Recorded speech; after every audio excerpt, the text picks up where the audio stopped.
According to the UN Sudan coordinator, it received credible reports of sexual violence towards women and young girls, until leaders learn that power is not ownership but service, as well as summary executions, which are extrajudicial killings that occur without a proper legal trial. Until armies serve the people and not themselves. Suspicions of executions further grew after chilling satellite images emerged, showing large patches of discolored ground around clustered objects. Sudan will remain a battlefield of broken promises. The military's last stronghold in Sudan's Darfur region. Harrowing videos have since flooded social media purporting to show RSF troops killing and beating citizens attempting to flee al-Bashir. Africa cannot afford another Rwanda, another Somalia. Sudan's war is not just Sudan's problem. It is a warning to Africa, and it is Africa's problem. They started as brothers in arms, two men who once promised to rebuild Sudan after years of dictatorship. But today, they are sworn enemies, dragging their nation into one of the deadliest conflicts in modern Africa. This is not just a war of power, it is a war of betrayal, ambition, and broken promises. From friends and unity to chaos. This is the untold story of Sudan's civil war and two generals who tore the nation apart. This is Inside Focus. Subscribe, join the family, go to the comment section and let us know what you think, and feel free to share the video and also like the videos. To understand today's war in Sudan, we must go back to 2019 when the Sudanese people rose up to end the 30-year rule of Omar al-Bashir, a dictator accused of genocide and corruption. At the heart of the uprising were two men, General Abdel Fattah al-Burhan, head of the army, and General Mohamed Hamdan Dagalo, known as Hemedti, leader of the paramilitary Rapid Support Force, RSF in short. They were hailed as heroes, men who overthrew Bashir, promising a new era of democracy. But behind the handshake and the smiles was a fragile alliance. Burhan was a career soldier, disciplined, quiet, trained in the old army tradition. Hemedti, also known as General Dagalo, was a warlord, a product of the Darfur conflict, whose rise was built on money, militia, and blood. Their partnership was a marriage of convenience, not trust. Burhan needed Hemedti's fighters. Hemedti needed Burhan's legitimacy. Together, they gained strength to topple the dictator. But little did we know that they would turn their guns on each other. After decades of living under President Omar Bashir's brutal military regime, civilians pushed back. They wanted a democracy in their country. A few months later, this man and this man helped take down Bashir in a coup, and then promised protesters the future they had demanded. 4 years later, the same two men are now at war with each other, tearing Sudan apart, killing hundreds of civilians. So how did Sudan go from this to this in such a short time? And how did these two powerful men go from partners to enemies? So now this is where the power of struggle begins. After Bashir's fall, Sudan stood at a crossroad, military rule on civilian democracy. For a moment, it seemed hope had won. A joint civilian military government was formed. But beneath the surface, mistrust was growing.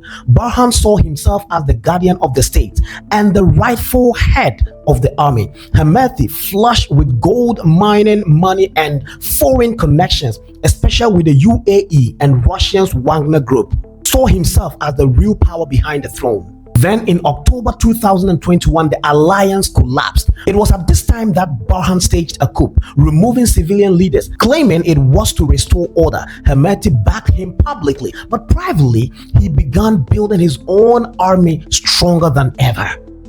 In truth, Sudan was no longer one nation with one army. It was two armies, two governments, two ambitions, a ticking time bomb waiting to explode.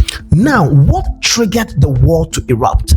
In April 15, 2023, the day chaos erupted, the RSF launched a surprise attack on key army base in Khartoum. Burhan's force retaliated. Within hours, Sudan's capital turned into a battlefield.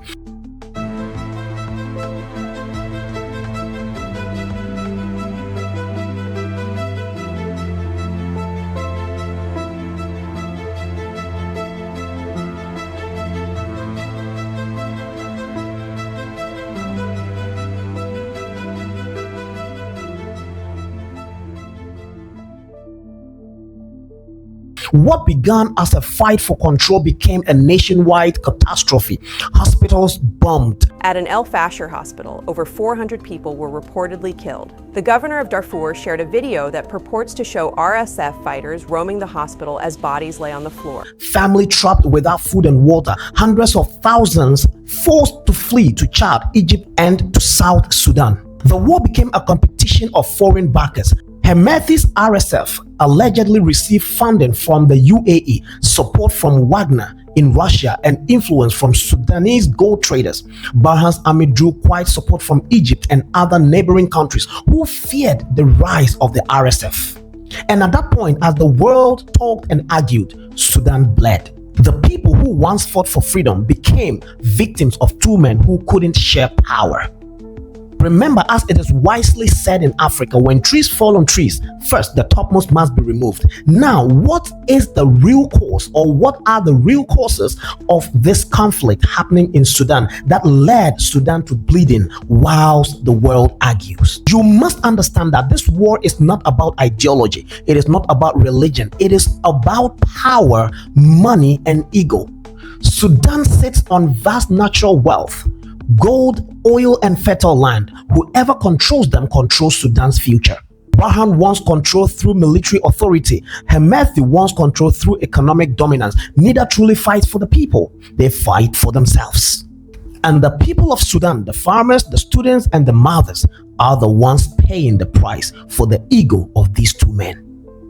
The cause of Sudan's civil war lies in the betrayal of the 2019 dream, a dream where soldiers and civilians would build a democratic nation or a democracy together. Instead, the generals chose themselves over the nation and the people. So the consequences and the future. If the war continues, Sudan risks total collapse. Experts warn that the fighting could spill into Chad, Ethiopia, and South Sudan, igniting another regional war. But the greater tragedy is this: the youth who once believed in democracy are losing hope, and when hope dies, extremism rises. Africa cannot afford another Rwanda, another Somalia. Sudan's war is not just Sudan's problem, it is Africa's warning. Until leaders learn that power is not ownership, but service, until armies serve the people and not themselves, Sudan will remain a battlefield of broken promises. From friends and unity to chaos, two men whose ambition turned a nation's hope into dust. But somewhere beneath the smoke, Sudan still breathes. Her people still dream of peace. And maybe, just maybe, the next generation will rise, not with guns, but with truth. This is Inside Studios. Join the family, subscribe, like the video, share the videos, and go to the comment section. Let us know what you think about this whole war happening in Sudan that has caused a whole nation in a state of unrest. See you again on the next episode.